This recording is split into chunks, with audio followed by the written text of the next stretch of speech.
მოხდი ქუჩაში, რომ სახლიდან ვიპარებოდი მე და მე დამასწავლეს ქორდობა. მე ესე ავყევი ბავშვებს ქუჩაში და დავიწყე წებოსუნთქვა. ხმად ხურო. ძია ატკაბდი მაჩკერა ძია.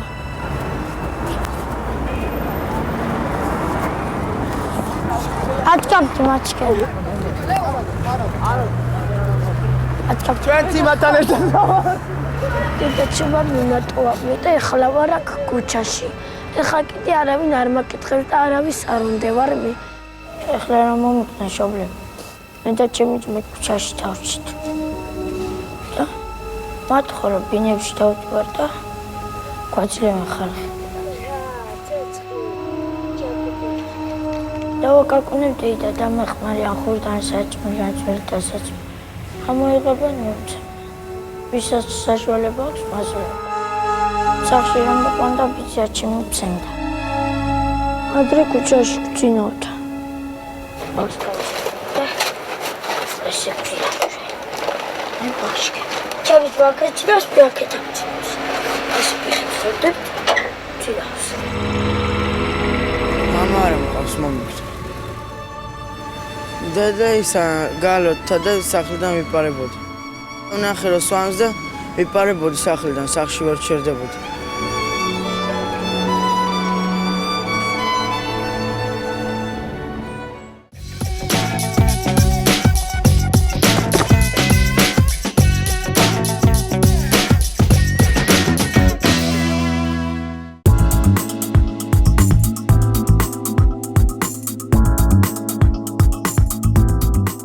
ბავშვები, რომლებიც ქუჩაში აღმოჩნდებიან დღის გარკვეულ შუალედში ან დღე-და-ღამის განმავლობაში, როგორც წესი, რაღაცას გაურბიან.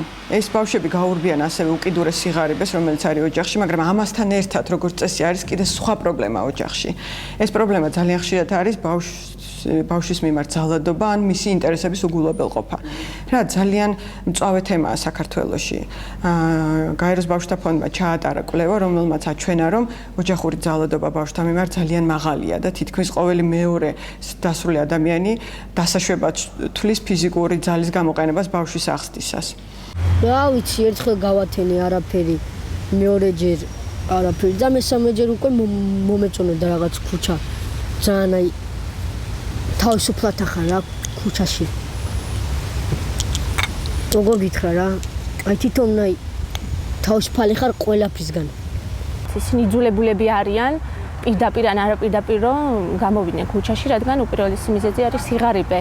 მათ ოჯახებს თქვათ ყოველდღიური საკმარის თანხა არ აქვს, ზოგჯერ ცხოვრების წესია ეს და აიძულებენ ისინი მათ ხორობას, იმიტომ რომ ესენი გამომშობულ თანხას თავიანთ ოჯახის წევრებს აბარებენ. ახლა ჩემ ოჯახში არავინ არ მუშაობს. და მე სკოლაში და მაგიტომ დავდივარ, ხელი მე სკოლაში მაგიტომ დავდივარ, რომ მუშაობა დავიწყო და რამე. აი ახლა მე მაგალითად ვაჭრობ. რუხებით. ის ინიციატივა, რომელიც სახელმწიფომ წამოიწყო, ევროკავშირმა ძალიან დიდი ფინანსური მხარდაჭერა გაუწია და გაეროს ბავშვთა ფონდმა თავისი მთელი ტექნიკური ექსპერტიზა, დახმარება და მობილიზაცია მოახდინა და სწორედ ამის შედეგია ის, რომ დღეს უკვე თბილისის მასშტაბით და ცოტა ხანში უკვე მთელ საქართველოში იქნება მომსახურებების ფაქტურად კასკადი, რომელთა ამოცანა იქნება, რომ დროულად დაინახოს ბავშვი ქუჩაში, მოიპოვოს ამ ბავშვის ნდობა, გაიგოს ინფორმაცია ბავშვის შესახებ, შეეცადოს კავშირი დაამყაროს ბავშვის ოჯახთან, თუ ეს შესაძლებელია და ბავშვს შეუწყოს ხელი, ეცადოს, რომ ბავშვი მოიზიდოს დღის ცენტრებისაკენ და სხვა ტიპის მომსახურებებისაკენ და ამ ბავშვებს შეუქმნას ყველა ის პირობა, რომ რაღაცა გარკვეული სასრული დროის განმავლობაში ბავშვს ჰქონდეს სტაბილური საცხოვრებელი პირობები ოჯახურ გარემოში. ისევ შევხვდებით ამ ბავშვს, ისევ გავაგრძელებთ რაღაც მუშაობას, პირველ რიგში ალბათ იმ მიმართულებით, რომ დღის ცენტრში მაინც მივიდეს ცოტა ხანი.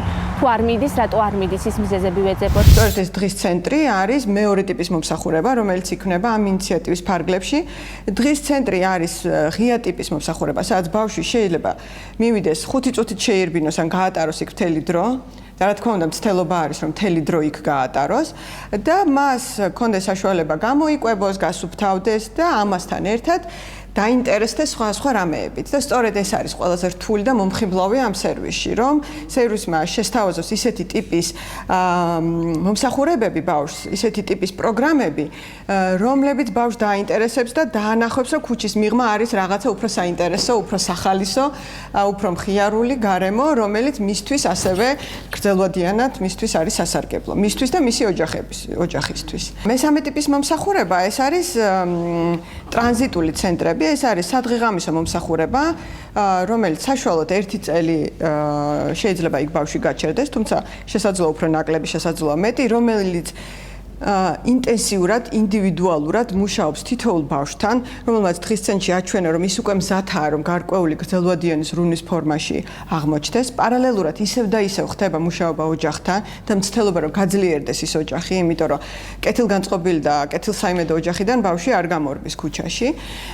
და ეს დრო მიგვაჩნია, რომ იქნება საკმარისი იმისათვის, რომ თუ შესაძლებელია ბავშვი დაბრუნდეს თავის ბიოლოგიურ ოჯახში და იქ იყოს დაცულ გარემოში, ან განთავსდეს ზრუნვის ისეთ გრძელვადიან ფორმებში, როგორც არის მინდობით აღზრდა და ან მცირე საოჯახო სახლი. ბევრ რაღაცას აკეთებს ეს პროექტი, მაგრამ სწორედ იმისათვის, რომ როდესაც პროექტი დასრულდება და ის დასრულდება 2014 წლის ბოლოს, უკვე იყოს არსებული აწყობილი მექანიზმი სრულად ჩართული სახელმწიფო არსებულ სტრუქტურებში, სრულიად დაფინანსებული სახელმწიფოს მიერ, რომელიც გავრცელდება უკვე სხვა ქალაქებზე, იმ ქალაქებზე, რომელშიც არსებობს მსგავსი პრობლემა, ქუჩაში მცხოვრები და მომუშავე ბავშვები.